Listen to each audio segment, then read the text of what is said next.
नमस्कार, नए गीत के साथ में फिर से एक बार हाजिर हूँ। अच्छा लगे तो लाइक करें, संभव हो तो दोस्तों में शेयर करें। चैनल पे नए हो तो सब्सक्राइब करना ना भूलें, बेल आइकन प्रेस करके ऑल पे क्लिक करिएगा ताकि हर वीडियो सबसे पहले आपके पास पहुंचे।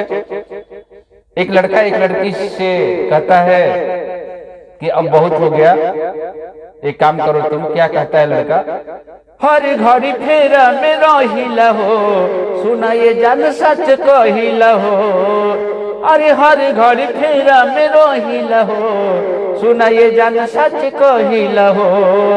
अरे चुमा खाटा का नहीं मीठा दे दो, जवनिए के ठीका दे दो।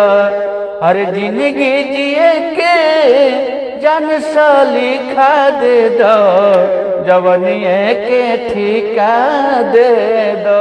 छुप छुप के मिलल नहीं भावे अब मन के, ए जान दूर कर मोर उलझन के। अरे छुप छुप के मिलल अब भावे न मन के, ए जान दूर कर मोर उलझन के।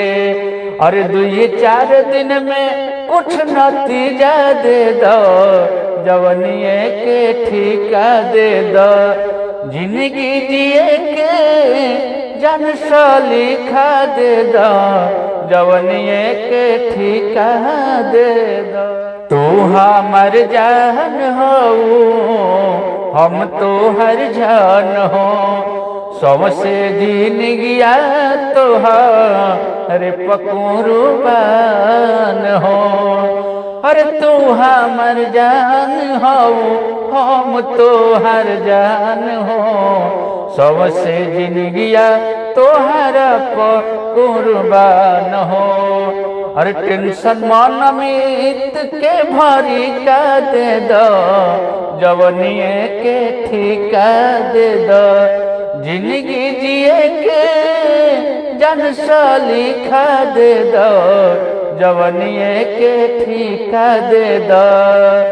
करी का इंतजार कुछ नतीजा दे दो, जवनिए के ठीका दे दो।